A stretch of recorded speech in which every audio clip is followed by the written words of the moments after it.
Catherine Lance, good evening. I love you.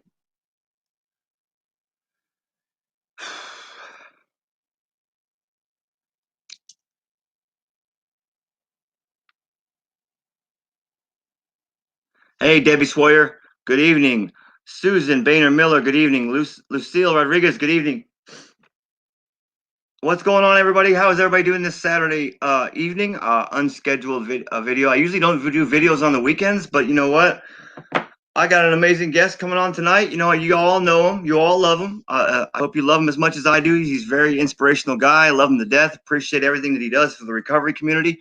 And so, yeah, it's going to be an amazing video. Let me give some shout outs here first. Joseph, what's going on, little brother? Lori Massengale, good to see you on here. Hey, Christy Johns. Joyce Shue, I love you. Robin Johnson, good to see you on here as well. Jason Campbell, Don Jones, Christine Johns, Tori Rouse, I love your face. Christopher Carr, good to see you, brother. Jerry Legg, what's going on? Elizabeth DeMars, good to see you on here as well, sister. I love you. Pam, there she is. Love you, Pam. Amy Baldwin, good to see you on here as well. Family showing up, showing out while we're waiting for this crowd to build up. Do me a favor, guys. Let's get this video out there. Let's share this out to all your groups, family members, friends, people out there you know just might be struggling, might need to hear a message of hope, a message of inspiration. And when you come over here tonight, you're going to get a whole lot of love. And the guy that I'm bringing on here is going to show you a whole lot of love as well, you know. Do me a favor, guys, and let's get this one out there. Joni Faulkner, good to see you on here as well. All right, guys, I'm not going to waste any time. I'm going to bring this man on here. Like I said, you guys, I've been following this guy now. Oh, man, I can't even – it's been about a year and a half. I've been watching him do these videos. I've watched this man grow. I've watched this man struggle. I've watched this man pick himself back up. I've watched this man work recovery to a level of being able to help so many people today, and it's absolutely beautiful. I love him to death, you know, and I know you guys are going to love him as well. If you guys don't know him already, I'm sure many of you already do. And he's gonna come on here tonight. He's gonna tell his story, and I appreciate him coming on here tonight and sharing with all of you and all my family. I love you all very much, and without further ado, I'm gonna bring on Matty. Hey, what's up, everybody? What's up, Drew? What's going on, brother? How you doing tonight? Oh, I'm doing awesome. I'm doing awesome, man. I'm so happy to be here. I'm just pumped. Great. You know, I reached out today, you know, and I guess like we talked about earlier before you came on. We've been trying to plan this for a long time, you know. Yeah, a long time. I went on your Point of Change one time. That was a long time ago, months ago. Oh, yeah, you know, that was very early on when I first found your page, or when I first started watching your videos and stuff, and then we found each other, and then you came on the Point of Change. Man, what a awesome experience for you to come onto my page, dude. I didn't have many followers back then. I still don't have a lot of followers, but I have compared to what I was then, you know. And for you, the guy that these people all know, you got so many followers and you're such a big influence in this world. And for you to be like, yeah, what time, bro? Like, I was like, holy crap, like mind blowing. Well, now, as we were saying earlier, you were telling me earlier that, you know, God does things for us, right? And, you know, and like I said, I watched your video this morning with Bradley, and I was like, you know what? I ain't playing with Matty no more. I'm not playing with him no more. I'm going to call him up or message him. We're going to make this happen. Didn't know it was going to be this quickly, but I'm happy we're finally making it happen, brother. And so here we are. So if you want to go ahead and introduce yourself, Matty, for the people who don't know who you are. You bet. What's up, you guys? My name is Matt Jablonski. I'm a recovering meth addict. I used methamphetamine. Methamphetamine was my DOC, but I used about every drug I could get my hands on for 13 years, from 2004 to 2017. I used every drug I could get my hands on, but like I say, meth was the one that really stuck with me. I mean, anytime I could get a chance to do meth, I was down all the time. Now I am coming up. Don't want any fronts on this. We've already discussed this, Drew, but in 2 days, I will have 3 years meth free, and could not be happier. That's amazing. 3 years. that's and I bet you I can be honest when I say this, brother, is I bet there was a time in your active addiction where you couldn't get 3 days. Not at all. Not at all. Unless it was like a real, like, if it was dry. I mean, there was no intention in me to ever have 3 days clean. But if I ended up with 3 days clean, it was because I couldn't find anything. And trust me, I was hustling to do so. Right. But now like you just said before, you know, God helps us celebrate. God calls us out on things. And the fact that I'm coming up on 3 years and I'm not much for celebrating, I was probably going to make a post on my page and go live and celebrate that way. But God said, no, Matty, we're going to blow the lid off this thing. Here's Drew Hicks messaging you to come live on his page tonight. And here's a promotion at work. And here's all these things have been happening in my life lately, bro, like just blowing up. Yeah, and you know what? For all of you guys who are watching us right now, let's just show Matty some love and throw them hearts up. I know he hasn't got those 3 days yet, but I have every bit of assurance that he will make his 3 years. So let's show Matty some love and let's throw them hearts up for him, brother. That's amazing. Before we get started on you telling your story, we're gonna be doing an event together soon, right? Yes, we are, man. Yes, we're gonna be we sharing are. a stage. We're gonna be sharing a stage. That's crazy. That's more of God throwing stuff my way, man. Because I thought of that back when I first found you. I was like, someday I'm going to be speaking with this guy. Like, I'm going to be on his level. And all right, Hey, here we are. You're on my level. Don't ever tell yourself that you're not on my level, brother. You're on my level. Like I said, you've heard me say in numerous videos that I've done, brother. I'm no better than anybody coming in the door day one. Okay, I don't care if you got 50 years or if you got 50 minutes. Okay, we're all equals. That's the thing I love about recovery, brother, is that we're equality at its finest. Okay, and so we're all equals. You are on my level, and so is every one of these beautiful people who are watching us tonight. So, I titled this video. You're gonna tell your story, and of course, I said the point of change, and that's that's what you needed to hit before you decide to make that brave and courageous step into recovery. So, without further ado, go ahead and let everybody know. Tell everybody your story, brother. Definitely, brother. Definitely. And that's what you're saying there. The point of change, man. I don't refer to it as a rock bottom. I refer to it as the point of change, because I believe when you think you found rock bottom, there's always a basement to rock bottom, and everybody's rock bottom is different. So I say that it's the point of change. You got to a point where things had to change. For me, that didn't come around until 13 years into my drug addiction. My early drug addiction started so innocently, like so many of us. It started off with smoking weed and drinking beer with a few buddies, and not even knowing that we were trying to cover up our past, not knowing that we were covering up underlying mental illnesses. We just thought we were having fun. And Right. It started so innocently like that. And then gradually escalated. It's just that gradual progression of killing the fear of okay, if you had taken me clean and sober and said, here's meth, you want to do some meth, I would have instantly been like, no. But you take me and first I smoke a little weed, and then first I drink a little beer, and then you see somebody else do it, and it takes the fear totally away. I seen somebody else smoking meth, and they didn't call it meth, they said it was speed, and I was like, oh yeah, I'll hit that. That sounds great, and that spark, that's not knowing it in the moment, but that was the worst moment of my life right there, and I didn't stop for 13 years. And so I started in high school, and then after high school I started to notice that I was going downhill. I noticed it in myself, and I self-sabotaged myself, but I tried to save myself by going to the Army, but I didn't go full-time Army. Now, had I gone full-time Army, probably would have had a better chance of getting away from everything, but I went National Guard, knowing full well that when I finished basic training, I'd be right back into right back home. Right. But I made it in the Army for about 2 years, and then I failed a couple piss tests for marijuana, not for methamphetamine, but for marijuana. And so I got discharged under honorable conditions of service. So thank God it wasn't a dishonorable discharge, but I was released from the military. So my military career ended because of my drug addiction. My high school sweetheart left me because of my drug addiction. My family fell apart because of my drug addiction. And I was left, at the end of it all, I was left living in my dad's basement at 30 years old. Spent most of my 20s living in my dad's basement smoking meth. And finally I was thrown in jail on February 3rd, 2017. I was picked up on a charge I was actually under suspicion of having stolen a firearm. And in the process of them investigating this firearm that I didn't steal, but they were investigating that firearm, and they found out about a firearm that I actually did steal in their process.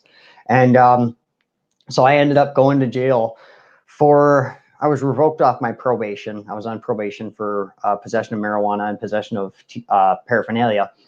So the maximum sentence would have been 7 months, 6 months for the THC and a month for the paraphernalia. The judge looked at me and said, Mr. Jablonski, I've seen you in here many times. If ever there was a case where the max penalty should be imposed and ran concurrent, it's this case right here. And he hit me with the full 7 months end to end. But because I had been such a delinquent piece of crap for so long, I had already sat 4 months worth of time sat on different overnighters and different weekends. So I had racked up 4 months of my life spent behind bars, just through weekends and stuff. So they gave me time sat on that. So I ended up sitting 97 days, relatively small stint in jail, but it was long enough. And I had enough big moments happen while I was in that jail cell that woke me up. One of the biggest ones that comes to my mind right away is my mom came to see me in jail. Every Sunday when I was in jail, every time I got in jail, my dad would be there to see me every Sunday, like clockwork, without fail.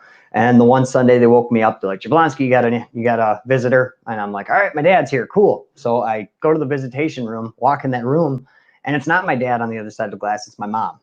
And she'd never seen me in that orange suit. She'd never seen me like that at all. And here I am, just skin and bones in an orange suit. And I mean, it's just glass between us, and she can't stop crying. But the conversation was so small talk. It was all small talk. And I think that hurt even worse. Like if she had come in there and screamed at me, if she'd come in there and yelled at me and been like, what are you doing? You got to get your shit together. This is crazy. If she had done that, it would have gave me something I could have pushed away on. I could have been like, oh, screw you, mom. I don't need this right now. And I could have pushed away, but she didn't do that. It was just very, so when are you going to get out? What are you going to do next? What's going on? And it was just so soul crushing is what it was, bro. Seeing that look in her eyes and that look of disappointment. And there was many other things that happened there while I was in jail that all led up to me making the decision within myself that when I got out, I was changing things. I was changing everything. Like I had a friend of mine for years who every time I got out of jail, I had a message from him saying, if you want to try moving to Whitewater, bro, you can come down here. You can live with me. Me and my girlfriend will take you in and you can try it out. And I'd always given him an excuse as to why I didn't want to do it. Either I got a new job or I got a new girlfriend or some excuse, because I knew if I moved in with Ryan, he wasn't going to let me do meth anymore. So I made up every excuse I could to stay away from coming here. And this time I had that same message when I got out of jail. Same message was there. Him again saying, hey, man, if you ever want to straighten up, try it out. Come down here, bro. And I told him, you know what? I'll think about it, is what I told him this time. And then I went home and I found that while I was in jail, all of my friends, my so-called friends, had gone to my house and stole everything. Like my TV was gone, my Xbox was gone, my video games were gone. So-called friends. Yeah, so-called friends had gone to my house, treated me like I was dead. The people that I surrounded myself with went to my house and stole everything. So that's when I realized my girlfriend was cheating on me. Everything was gone. And I said, all right, screw it. And I called Ryan. I was going to call the dope man. Right in that moment, I was going to call the dope man. I was like, screw it. I'm getting high. Like everything's gone. There's no point. But when I grabbed my phone, something amazing happened. And instead of calling the dope man, I called Ryan and broke down and told him, man, I got to get the hell out of here. Like everybody stole everything. My girlfriend's cheating on me, bro. I got to go. I'm going to get high if I don't go. And he said, give me 5 minutes. And he hung up the phone. And 5 minutes later, I had a text from him saying, pack your stuff. I'm coming to get you. Like, we're getting you out of there. And that moment, like, changed everything for me, bro. Right there. I was like, wow, like I had a new outlook, and he was like, well, can your dad bring you halfway and meet me here? And at this point, I'd lived under my dad's roof for so many years. I'd lied to him constantly, manipulated him, cheated, stole from him. I didn't want to ask him for a dime. And now I have, Ryan confronts me to ask him for a ride. And I'm like, all right, I guess I'll ask him. So I turned and I was like, hey, Dad, Ryan wants me to try it out down there. Would you be willing to drive me halfway? And he got so excited, Drew. He jumped out of his chair. Like my dad was out of shape and he jumped right up. Yes, I'll take you right now. Where do we got to meet him? Do we got to leave right now? We can go right now. And That's he put amazing. together a box of food and a duffel bag of clothes, and he gave me $50 and told me not to spend it on drugs. And we were on the road, man. And we moved down here. and everything fell into place for me. Like I got down here the next day, I went to put in an application. When I got there, they were like, "We're doing walk-in interviews today," and so I filled out the application on the spot, and I got a job the next day, and everything just kept lining up like that. But my first year in recovery was so stagnant. I wasn't working on my underlying mental issues. I wasn't working on nothing. I was just staying clean and going to work, and that was it. Right. Like I was just being very stagnant in my recovery. And then in May of 2018 or April 2018, I got a call from my older brother who told me, he said, "Matt, you got to make a plan to get up here and see Dad." And I was like, "Yeah, I'm coming up in a couple weeks. So I'll come up and see him then." And he said, "Matt, he doesn't have 2 weeks." And that was my world stopped right there. Like everything was like, okay, you got this now. You need to get your ass up there and go see your dad. So I said, okay, I'll take this weekend. This weekend, I'm taking some days off and I'm going up to see my dad. And I didn't even have a license, but I was like, you know what? I'm driving. I'm going to see my dad. So I drove up there to see him. And while I was there, he ended up passing away. Um, it Wow. was, yeah, it was a very hard moment. But at least I can say that in his last moment, I got to be there. I was holding his hand, you know, and I told him that I was sorry for everything and that he could go, that I got this. You know, I was like, "Dad, if you need to go, you can go. I got this." And right in that moment, he squeezed my hand, he let out his last breath, and he was gone right after I told him that I was good if if you got to go. And that was my huge wake up call. After that, actually, the next When week or was that, so Mike? after that, When was that, Matty? How long ago was that? that was in May of 2018, May Okay. 7th, 2018. My dad passed away. And we had his funeral that week. It was just, that's very much like my dad, to make sure he passed away on a Monday so we could have everything finalized by a Friday, you know. Right. Sounds like my dad. So by Friday, we had his funeral. And then I was heading back home. I was in a very depressed, anxious, destroyed mindset. I was on my way home and I got pulled over for a cracked windshield. And because I'm on probation, driving without a license, I went to jail right there, went in on a probation hold. And when I went to jail, the next day I was supposed to be down here for a court case. So I missed court because I was in jail, which looks wonderful on paper. So Mm-hmm. I sat in jail for a week on a probation hold before being transferred down here. So guess what happened? You're in jail for a week, you lose your job. So I Right. lost my job. I lost my dad. They took my car. And then I got down here and I still had my last paycheck. At least that was what I was hoping, was at least I still got my last paycheck. I can, use that to get until I get my next job. Well, the judge decided not to put a signature bond on me. She decided to give me $1,000 cash bond. So I ended up spending my last $1,000 to get myself out of that jail cell. Mm-hmm. So now I lost my car, I lost my dad, I lost my job, I lost everything. I'm in recovery and I'm now back to rock bottom. Mm-hmm. And that was the moment when I've hit my point of change. That was when I hit the point of change. I wish I could say that coming into recovery was my point of change, but honestly, coming into recovery was such a robotic move. I just did it out of instinct, out of Mm-hmm. fear, out of running. But when my dad passed away and then lost everything, it was, now there's nowhere to go from here but up.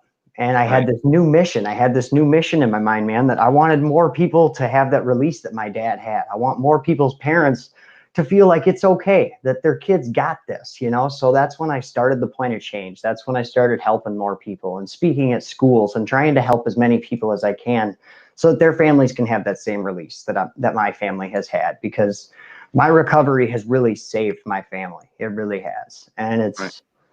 I hope more people realize it. I hope more people come into it. Absolutely. I get, brother, your story is a little similar. I lost my father, you know that, in being in recovery as well. Almost a month after your dad. My dad died June 2018. And Wow. so I don't want to get you in your feelings too much, but I want to ask you a question about how, when your dad did die, because I've asked myself this question too. You know, during that week long ordeal of the viewing and the funeral and all the stuff of the families coming in from all over the place, I didn't not one time think about getting high. Okay, because I had established a network of people who, like a sponsor, my sponsor's amazing, who continuously reached out. How were you able to get through that? Did you have a sponsor? Did you have a network of people that helped you? Because you said you were in recovery, but I didn't know Yeah. if you had that Yeah, or that's not. an How excellent did you question. make That's it? an excellent question. I still to this day I don't actually belong to a recovery program other than what I've set up for myself here with the Point of Change. But what I had to rely on in that week was my family. Thank God, I had moved away almost a year ago. So when I went back home, I wasn't hanging around the same crowds anymore because I knew that was just bad business. So I made sure to be around my family when I would go home. And since my father had just passed, and since it was a very, like, we knew he was passing, so all of us were there. So I spent that entire week with my family. Every single day, they were right there by my side. Most of the financial obligations and the taking care of the funeral and stuff were handled by my oldest brother, who did an awesome job, and hats off to him for taking care of all that, because no way I could have handled it. So getting through that initial week though, and that's where God took the question away from me, was when I started to head back, when I was leaving my family, when I was coming back down here, going back to where I only had one friend, when I wouldn't have my support system, and I was in that depressed, crushed state. God seen me doing that. God seen me going, and that's why I went to jail. That's the reasoning I put behind it, is God knew that I was, if I was coming down here, I was in a very unstable mindset. He didn't know what I Right. was going to do. I didn't know what I was going to do. And thank God I don't have to think about what I was going to do, because he took that question away. He threw me in jail and yes, I had to grieve in a jail cell, but hey, it was better than being left to my own devices, because we all know what I do when that happens. Right. Right. Um, I did a video this last week, Matty, and it was a 3-minute skit video, and I talked about the gift of desperation. Okay. Um, what was that for you? The gift of desperation? Yeah, What do you mean? see, my Expound gift on of that a little. desperation came at the end of a 12-gauge shotgun when drug task force surrounded my car. Okay, I finally got myself. You know my story, brother. I spent majority of my adult life in prison. 15 years of my life I spent in Mm-hmm. prison because of the poor choices that I made during my active addiction and while I was high. Um, and so, finally, after a 25-year active addiction, I got set up. I got set up by a person that I'd known for majority of my life. Um, Drug task force surrounded my car, 12-gauge shotguns at my head. Get out of the car, get out of the car. I had a gun under the car, was going to do the suicide by cop. I had a gun under my Mm-hmm. seat, was going to pull it out and do it. As soon as I pulled it out, they were going to shoot me. Okay. Mm-hmm. I wasn't going to spend the rest of my life in prison. And with my criminal history already, brother, I knew that's where exactly I was headed. Okay. My gift of desperation was that very moment, because when I had my hand on the gun, I looked up and I seen a picture of my daughters on the speedometer. Okay. And that was enough for me to say, okay, I'll let go. I'll go to jail, and I'm gonna give this to God, and whatever happens, whatever happens. I was broken, bro. I know after 13 years of meth, you were finally broken. You were beat Mm-hmm. down. When was that gift of desperation? When you finally just realized, all right, this is not working for me. I need to do something different. I would say I had that moment over the course of those 97 days that I sat in jail. I really didn't. I really wish I had come to a moment where I was like, I need to change everything, but it was very force fed in my case. It wasn't one defined moment. It was, I think, that moment of being arrested that day when the cops were raiding my dad's house, and it was me and my buddies. We were all stoned, tweaking, losing our minds on drugs, and we were coming back towards my house, and we come over this hill, and there's my dad's driveway, and it's packed full of cop cars, lights and everything, and I'm like, oh my God, keep going, and he's like, I'm slowing down already, I gotta pull in. And I was like, don't you pull in, you gotta keep going. So he did this little slow down, speed up, slow down thing, and then we took off. And the cops seen us doing that, so they ran out and got in their cars and followed us back into town. Right, well, they pull in behind us in his driveway. I run into the house. I go into his house, and I'm going to run down in the basement and hide. I go to the basement. I grab the doorknob. The doorknob comes off in my hand. I'm like, oh no, where do I go now? And he Right. says, go in my room, go in my room. So I run into his bedroom, and I jumped under his bed and under the covers, through the covers over my head. That's where I'm going to hide. And I hear him out there. I hear the cops knocking. He opens the door, And they said, we're looking for Mr. Jablonski. We know he came in here. And he was like, no, he didn't come in here. And they were like, well, do you mind if we come in and take a look? And he goes, yeah, come on in, take a look around. He's not in here.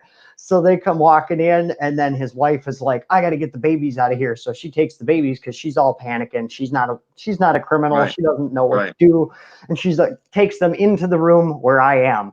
And the cops, of course, follow her and look in there with their flashlights and see me because I hear all this commotion, and my tweaker brain, I looked, and they spotted me with his flashlight. And he just said, look what we have here. And my gut instinct, I threw the blankets back over my head. So he grabbed me by the boots and drugged me out. And I think a big awakening moment was, I told you I was arrested because of suspicion on this other this other gun that had been stolen. The gun that they suspected me of stealing was stolen from my best friend and their friends of my whole family. It was a gun that was stolen from their cabin. And I guess the realizing that I had gotten so bad that my best friend and his family, when a gun was stolen from their cabin, they didn't bat an eye. They thought it was me. It was Matty. He's the one who took it. He's known for stealing. He lives a mile away. It was pretty obvious it was him, Mm-hmm. And it wasn't me, but I don't blame them one bit for thinking that it was because of the way I was back then, and it made me feel horrible that my friends thought I was a thief and thought I would steal from them and that I had created that, If it wasn't for my actions, they never would have thought that of me, but I had done that. Right. And then, and then being in that jail cell, seeing my mom when she came to visit me, I had a girlfriend who, as I said, was cheating on me. But while I was in that jail cell, like my girlfriend at the time, she didn't have a job. She didn't have nothing to do, but she only found the time to write me 2 letters while I was in that jail cell. However, a friend of mine who I had pushed away, my high school sweetheart, who was now married, pregnant, and working 2 jobs, she found the time to write me 1 letter every single week to keep me going the whole time I was in there. So it made me realize that the people that really loved me, the people that really cared, I pushed them all away. And I surrounded myself with people who, my girlfriend cheated on me, left me for nothing. My friends stole everything while I was gone. And these were the people that were my close friends. And the people that actually cared, pushed them all away, rarely talked to them. Isn't that insane? Isn't that insane? The ones that we love, the ones that love us the most, who are genuinely going to be there through thick and thin, we hurt, we push away. Okay. And then we find a solace, a comfort zone with people that are trying to get in our pockets, that are trying to cheat on, to screw our girlfriends, that are trying to do us dirty. We find a comfort zone. And that's, now that we're clean, we can look back at that and say, what the hell? Yeah. And you all know that, and these dope buddies, I don't call them friends because they were not friends. Okay. Mm-hmm. And you know what? Every one of those dope friends, they all had a story themselves. Okay. They all were sick and suffering themselves and struggling, but they weren't friends. Okay. They weren't trying to genuinely look out for Matty's best interest. I want to, go back to the beginning, brother. I knew early in my drug addiction that I knew that the pot and alcohol wasn't for me. Okay, I knew it. I dipped and dabbed in that. Were you like me? When you first did that first boat of meth or a bowl of meth, whatever you did you know that that's what you were looking for? Yes. It was an instant connection. I mean, I guess I thought before that, I was like, I am a stoner. I am true and true. Like I am Cheech and Chong. This is my life.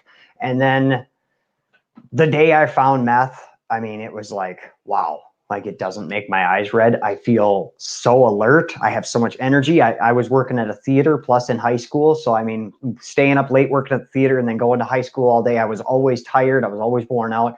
And meth changed that. I didn't have to be tired. I could work my theater, stay up through the night, go to school the next day, still have energy. And it was like, how could you possibly think this had a downside? Right. Everything was wonderful. But yeah, it was an instant love. It was an instant, became my drug of choice right away.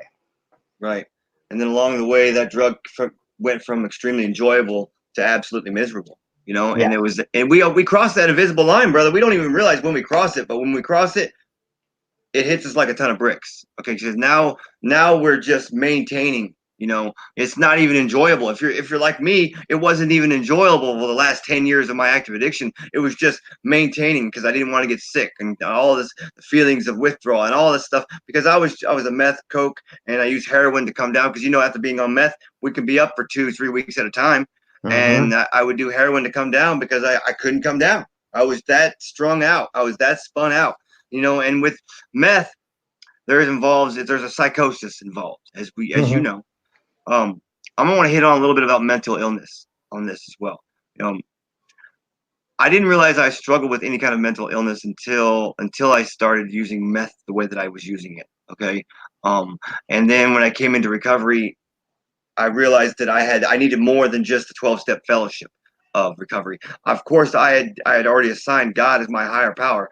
No one other. That's Drew's story. That's how I did it. Okay, but I also had to implement any kind of some therapy in my early recovery as well. Is that part of your story? How have you managed to curb the mental illness that you may be dealing with? Oh, I went through a lot of counseling, bro. I went through one-on-one counseling. I went through group counseling. Group counseling, believe it or not, I actually preferred the group counseling. And the one-on-one, it gave me too many abilities to manipulate. It really did. When I was one-on-one with my therapist, especially when I was in my active addict, like I went to 3 different therapists during my active addiction, and I was such a manipulator. I would just tell them what they needed to hear to get me the hell out of that office, you know? Right. And in my recovery, I guess I liked the group mentality more.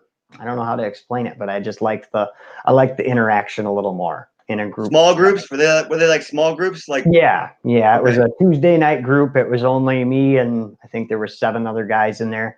Um, and I wish most of the guys in there were court ordered to be there. I really wish that had been a little different because but I guess I'm glad that happened too because it taught me how easy it was to see the ones that are lying, the ones that are doing this for real, and the ones that are just here putting on a show, and that helped me a lot. There right. was so much of people watching that helped me a Hmm. lot. Absolutely. I really want to, we all know the grimy parts of an active addiction, brother, because we all have a story, okay? Some of us are a little bit different, but every one of our stories all end the same, okay? Hmm. They end up taking everything away from us. I'm not just talking financially and money, I'm talking about our self-worth, self-esteem, everything that we need to make life successful today. It takes all that away from us. I want to talk about the hope, okay, and who Matt Jablonski is today. Okay, I remember when I first started watching you about almost a year and a half ago. I think Hmm. about a year and a half ago. I'm like, who's this guy? Okay, who is this guy? Okay, because a lot of people decide to do live videos, and I wasn't sure who you were. And I do my homework on people, but I watched you, and I watched you, and I watched you, and I watched you, and I watched you. When did you decide, or when did you think that you were willing and wanting to help others who had struggled with what you had Oh, struggled with? man, that's an excellent question right there. That was right after my dad passed away, or not right after. It was shortly after my dad passed away, and I had that whole ordeal go down where I lost everything again. And then I decided I needed to start helping. I decided I needed to make recovery my life. For one, because of the promise I made my dad on his deathbed. I promised my dad that I had this, that if he needed to go, he could go. And I did not want that to be just a lie I told him to comfort him in his moment of need. I wanted that to be the truth. I want him to still rest in peace. I mean, he's been gone almost 2 years now, and I still want him to know that I'm okay, And I want other people to feel that way. And that's when I started the point of change, and that's when I started everything that I have started, everything that you've seen on here. And I've just tried to maintain being as real as I can while still evolving and still growing and still learning this whole time and remaining humble, but also being somebody that people could look up to. I mean, it's this before this, I guess in my early recovery, in that first year of recovery, I did start to feel like I wanted to help. I started to feel like I wanted to help, but I didn't want to help people because I still was very in my addict mindset of not trusting people. People were bad. Don't let people in. So originally, I started working at an animal shelter. I started volunteering during the week and on my weekends. And that was also a really good way for me to fill my time because idle time became such a trigger for me in recovery. If I sat still for too long, I started thinking about drugs, man. So that getting rid of that time before work and that time on the weekends when I was just sitting around and putting it towards something, towards helping things, that helped me so much, brother. It really did. Absolutely.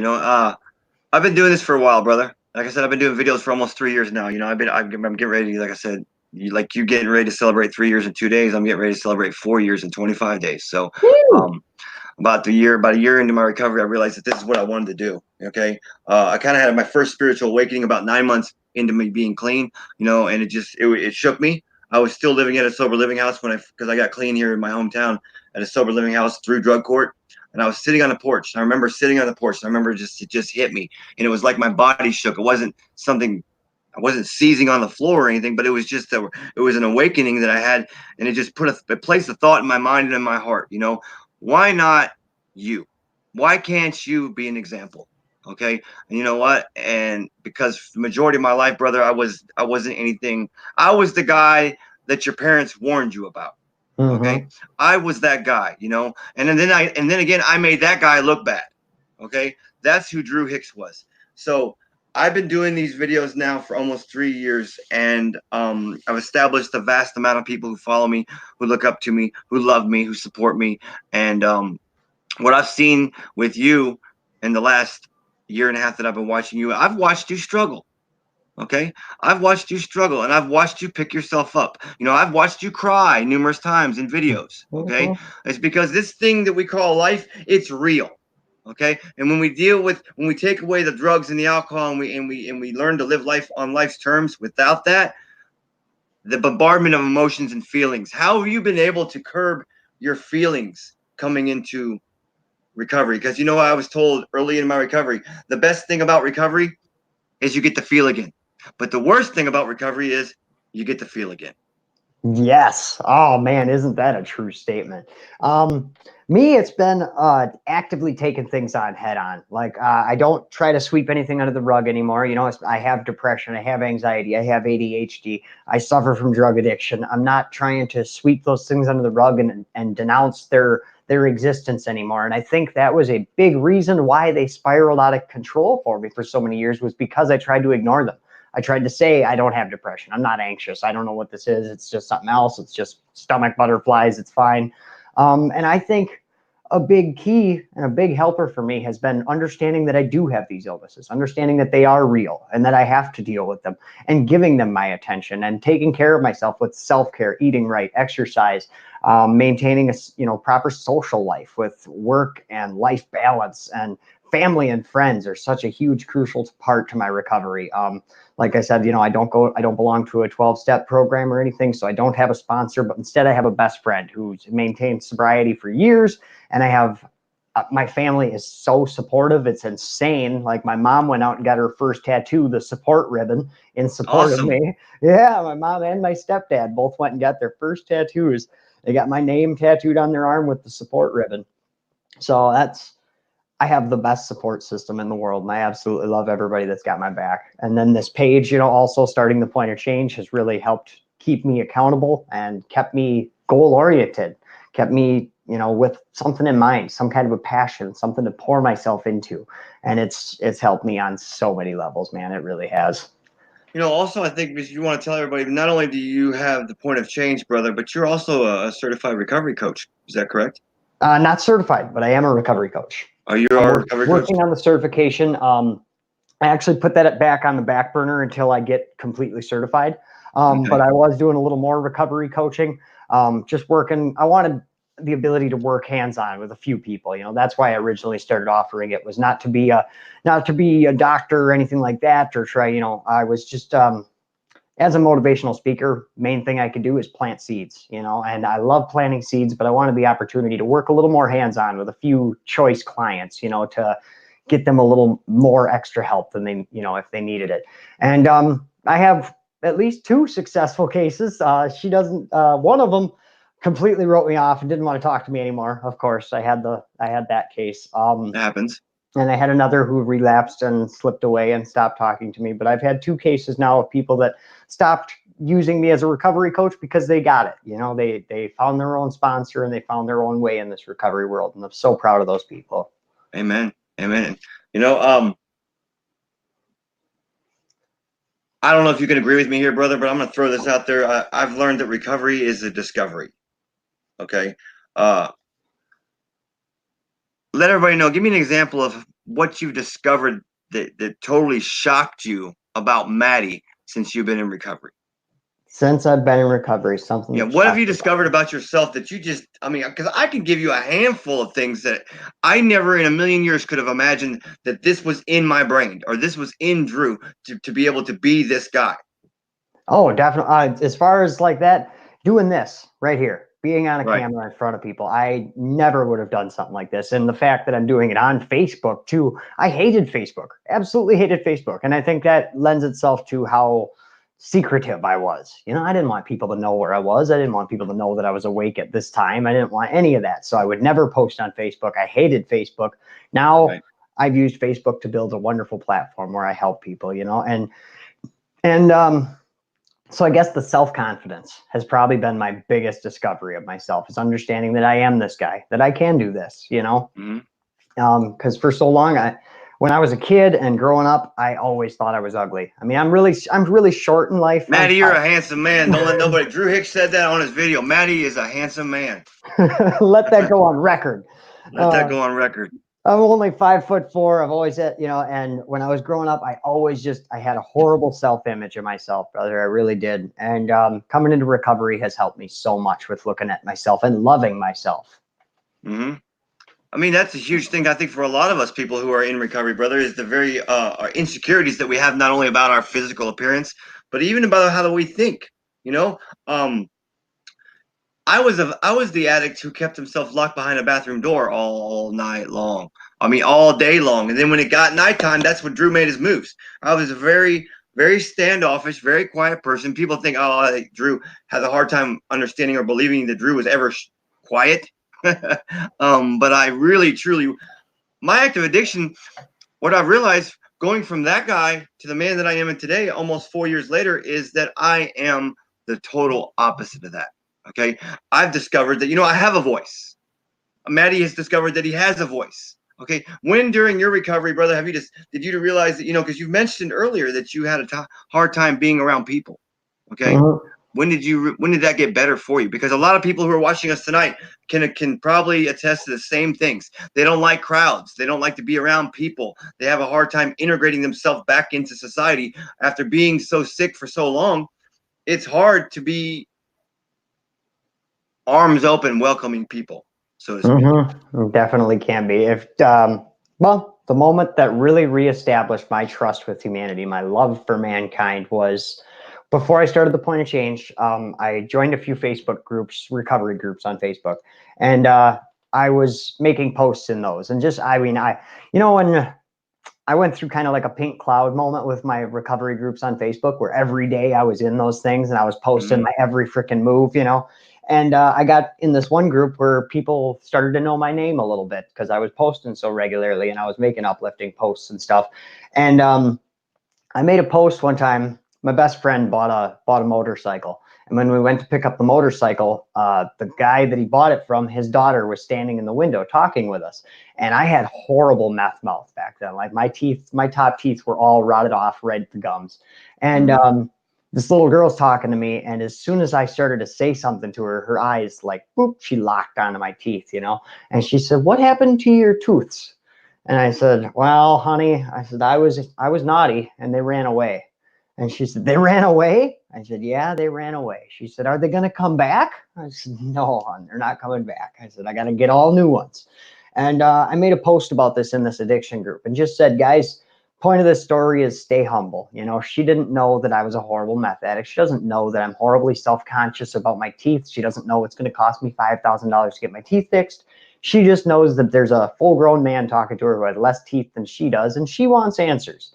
I said, so don't have that knee-jerk reaction and get insulted. People don't know your situation, and even if they do, they don't have any obligation to respect your situation. And I made this post, and the next day I got a message from a woman who I still have yet to meet from Ohio, messaged me, and she said, "I'd like to help you get your teeth fixed." And I said, "You have my full attention." She said, "I won't send you money," and she asked me a few more questions. We had a follow-up little conversation there about how long I've been clean and stuff. And she said, "Well, I won't send you money, but give me the number, give me the contact information for your dentist." So I gave it to her, and my dentist called me and says, This woman, whom you've never met, paid for your entire operation for all of your extractions. Come on in and you can have them done. Bought and Wow. paid for. So Wow, brother. That's amazing, dude. Talk about a God moment. yeah, talk about a God moment, man. That was shortly after my father passed away. And I have this picture in my mind because my dad was always like, when I would go to jail, he was on the phone with my PO. He was on the phone with the jail. What's going on with Matthew? What's going on? Where is he? Blah, blah, blah. So I just have this picture in my mind of dad sitting up there by God going, what's going on with Matthew down there? You going to get him some teeth? You going to get him a job? Come on. He needs a hand down there. Right. So I know he was sending angels my way. But You- and then it went a step farther. She told me she'd pay for the extractions, but I had to pay for the denture. When it came time to get the denture made, I didn't have the money. And but the dentist calls me up and says, "Hey, we need that number for the lady who paid for your extractions. Your insurance kicked in from your new job. They paid some money. We got to pay her back." So I gave her the information to this woman again. And the woman calls me up. The woman from Ohio calls me up and she says, "Matt, they're going to give me half of the money back." And I was like, "Really?" And she goes, "But," she said, "I've already written this off. I've already decided that was money spent. So it's already gone in my mind." She said, "I don't need it back." She said, "So I talked to them, worked out a deal with your insurance the way it is now. I'm going to let them keep that money and they're going to make you your denture. All I got to do is send them $300 more." So she Wow. sent them another $300 and they paid for this whole procedure You for need to me. go and meet this lady and give her a huge hug, brother. Right, I'm right. absolutely, man. She deserves at least that. That was amazing. That's Yeah, amazing. that's what really reestablished my trust with humanity. You know, that really Right. she gave me the connection I needed, that I needed to start helping people, that I couldn't just let that go in vain either. You know, Right. all these promises I've made, all these things I have lined up, I can't just let it go in vain. I got to start doing something. I got to start giving back. And you can't keep it if you don't give it away, right? So Amen. that's Amen. what I started doing, brother. Just started the You know point of what? change. I love this about you is that if anybody doesn't know who Matty Jablonski is, every Tuesday this man does a video called Toothless Tuesday. You know, and I love that, brother, because I know what you're trying to do there. Okay, you're trying to get a lot because when it comes to meth and drugs, a lot of addicts, you know, his teeth go bad. Okay, Mhm. and you're trying to, you know, get them more. It's okay. It's part of our story. Okay, we lose our Mhm. teeth because of the poor choices we made. You know what? And I'm gonna take my teeth out, and I'm gonna do a video every Tuesday just to show you that here, see, we're human. Things Yeah. happen. You know, I love that video, brother. I love the fact that you do that. And I sit there and I try to catch you as often as I can. But I really want to see that Tuesday video. I make it a point if I'm going to see because, brother, I see the comments in the feed. You know, it's a beautiful thing. What you're doing is, and I don't know if you truly know it, brother, you are helping so many people just because of that Toothless Tuesday video that you do. It's amazing, brother. You're giving people the confidence that they need to keep pushing forward, to keep believing in themselves. You know, that's all that we can do is, you know, we go from turning an extreme mess into a message today, a message of hope, a message of inspiration, brother. And you inspire so many people. You inspire me, man. You know, you talk highly of me because you always call me the man, the myth, the legend. I always have whatever. I'm not I'm glad whatever. to But you know, hear brother, that. you inspire me, bro. You really truly inspire me. And I tell you all my family who's watching right now, if you haven't went over and liked and followed Matty's Point of Change page, I highly suggest that you do it. He does videos all the time. I'm not sure what your schedule is, brother. You want to go ahead and talk about what the Point of Change stands for and what your page is about? You bet, brother. The Pointer Change is the page I started when I decided to start helping people. As Drew said, Toothless Tuesday, every Tuesday at 10 a.m., I am live without my top denture in to show support for those of us who are missing teeth or those of us who are missing any body part or limb due to your addictions. Don't let it hold you back.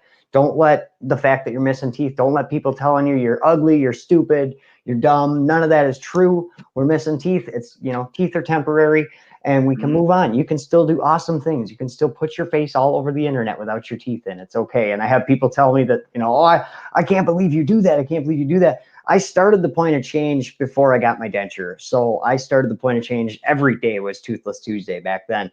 So now it's just one day a week. And I didn't want it to be, I guess part of me felt bad, like that there was other people out there that are missing teeth. And here I am so fortunate to have gotten teeth. So I made Toothless Tuesday so I can still relate to those people. And And then, of course, on Saturday nights, I had the Point of Change Meets where we had awesome guests coming on every single week. And then Facebook put an end to that, but now I'm going to be starting that again soon because of StreamYard here. So we can have guests on again. That's awesome. I'm super excited about that. But I would say it's every day, but it's not quite every day. Every morning around 10 a.m. I am live on my page. I try every day to be there. Some days I don't make it, but that's what I shoot for. I make written posts. We make memes. I make all kinds of stuff. I have a Spice Girl meme that out of all the awesome things I've made, my freaking Spice Girl meme goes viral on me, Drew. Like, all it says is, if you want to be my lover, you got to quit smoking meth. And it's blown up. Hey, go figure. The Spice Girls is what gets everybody's attention. Right. You know, that's amazing, brother. That's amazing. You know, like I said, brother, I've been watching you for a while, brother. I've seen you grow in your life and in your recovery. And as we all know, brother, everybody's path to recovery is different. Okay, I know you don't work a 12-step fellowship, but it doesn't. I don't think of you any differently. I do. You know that. Mm-hmm. But we're all of our paths are different. Whatever works for you works for you. You know, and you know, as long as you stay focused and stay grounded and know what it is that you have to do each and every day, and as long as you know and realize you don't have to turn back to a drink or drug to get through your day, then brother, you're doing great, and I love you for it. You know, do what you got to do in order for Matty to keep staying where Matty's at, brother, because you are helping people. And at the end of the day, brother, that is all that matters, because there's so many people in the world who are still out there sick and suffering who have no clue.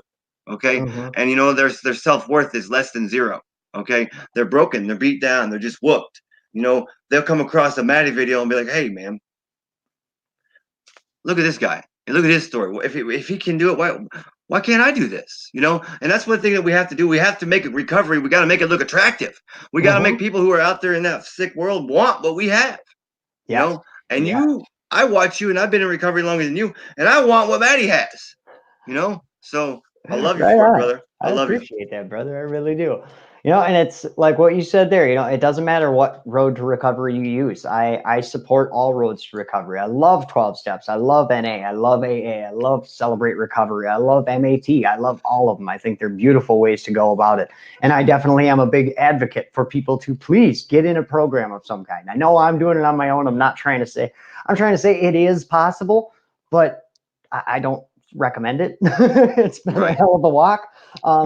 Definitely get yourself a support system, but this is a Drew Hicks quote here: "If you apply yourself, you'll surprise yourself." And it's very true. That's so true. When you apply yourself, you will surprise yourself. Amen to that, brother. I mean, that's the first time that I ever applied myself in recovery. I was shocked at the result. You know, I've prided myself in active addiction on being a failure. I'm a failure, you know, but the thing about being a failure is you have to have tried in order to fail. Okay. I never tried until and the first time I tried and I applied myself in recovery, I was amazed. I was shocked. I can do this. You know, and it just gradually, one day after the next day, and the next day, I gathered more strength, more know-how. I had an amazing sponsor, you know, who's got 30 years clean and sober, coming up in 2 months, who showed me how to live my life correctly. You know, because Drew obviously couldn't do it. I couldn't do it. You know, and the thing about recovery, and I don't care what program you work, we can't do this alone. No. We cannot do this alone. You know, with God and with this 12-step program that I have, with the Fellowship of Recovery, Matty, and all these beautiful people who are watching us tonight, I need that in my life in order for me to be where I need to be. Definitely. I used to say that I was doing this on my own, but I've changed my wording on that because I realized I'm not in a program, but that does not mean I'm doing this on my own. I have had the love and support of a caring, beautiful family and my friends behind me the whole way. So it's definitely not a one-man show over here. Amen to that, brother. Hey, do you want to say anything else before we let you go, brother?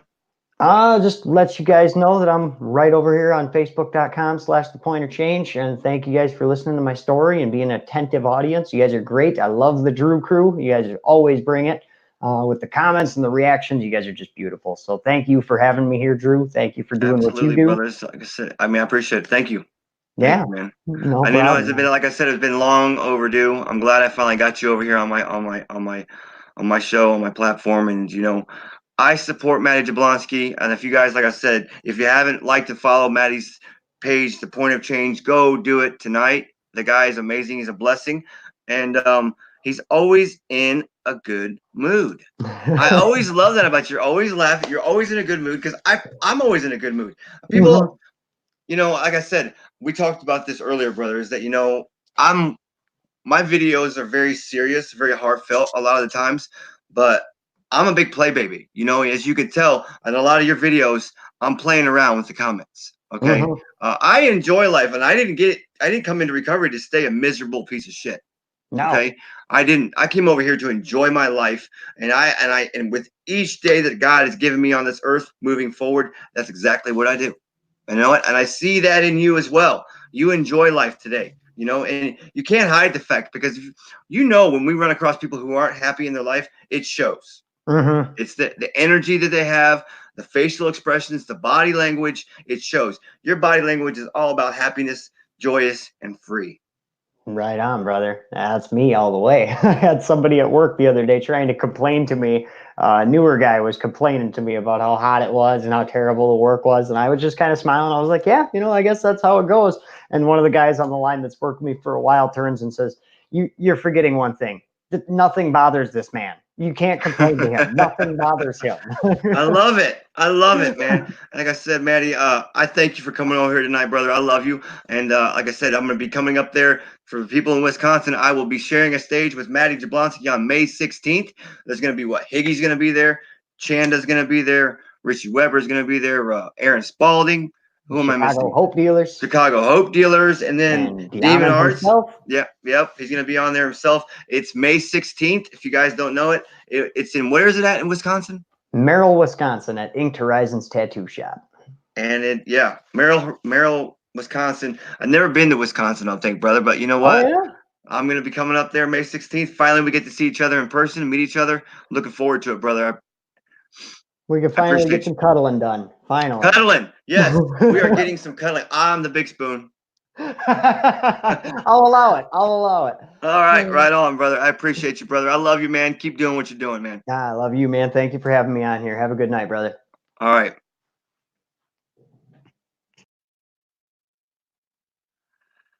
All right, guys. If you guys don't know who Matty is, now you do. He's a beautiful man doing a lot of beautiful things up there in Wisconsin. He just comes out, like I said, between 10 o'clock ish every day on The Point of Change. Go like and follow his page. He's a beautiful man doing a lot of great things. I love him to death.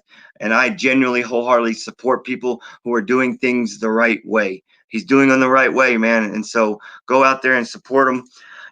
As you guys heard Matty's story tonight, we all have one.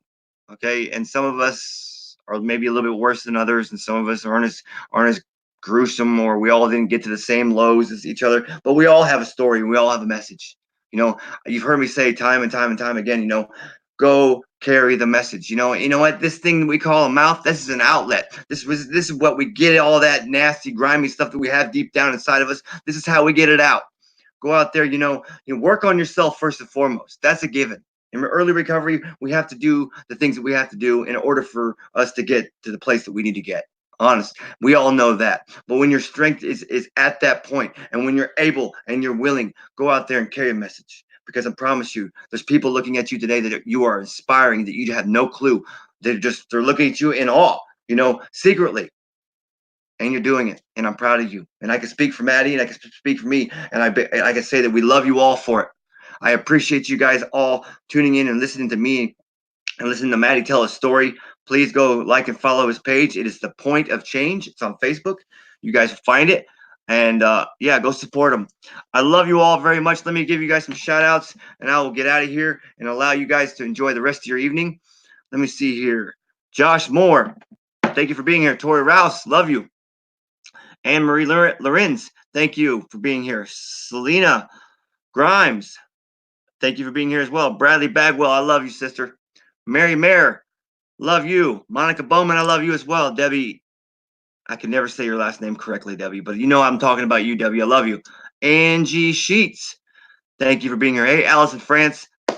Adrian, I just lost your name. This feed's going by so quick. Christy Johnson, thank you for being here. Hey, Deanne, love you. Troy McDowell, there's a hometown brother. How you doing, Troy? Brian Woodland, I love you, man. Love you. I love you. I love you. Love brother Brian Woodland out there in California. Hey, Amanda Cruz. I love you. Brandon Farrell. Excuse me. Thank you for being here tonight, brother. I love you. Sue Whitelock. Catherine Lance. I love you. Robin S. Thank you for being here. I love you. Jennifer Wheeler. I love you, sis. There it is. Adria Litton. Excuse me. Thank you for being here. I love you. Joni Faulkner, thank you for being here. Jen Belford, thank you for being here as well. All this, I'm trying to say it fast because this feed's going by so quickly tonight. Tony, there's my brother over there in the UK. Looking forward to seeing Tony this upcoming year, going over to the UK and sharing a message of hope over there in the United Kingdom. Ricky Lyles, I love you, brother. Amanda Jackson, thank you for being here tonight. I love you. Joyce Shue, love you, sister. Scott Leon, Scotty, is that what you want to call yourself? Is that what that says? Thank you for being here tonight, brother. I love you, man. All right, guys, do me a favor. Do Matty a favor. Do us a favor. Let's get this video out there. Share this video out there. Somebody tonight needs to hear Matty's story because I promise you, his story is going to inspire somebody. It inspired me.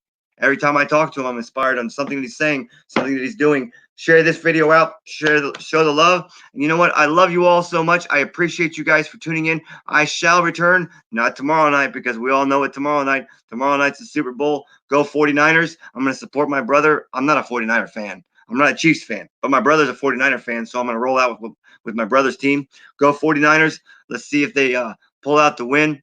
I love you all so much. And with all that being said, I love you. You already know. Clean and sober. That's what's up.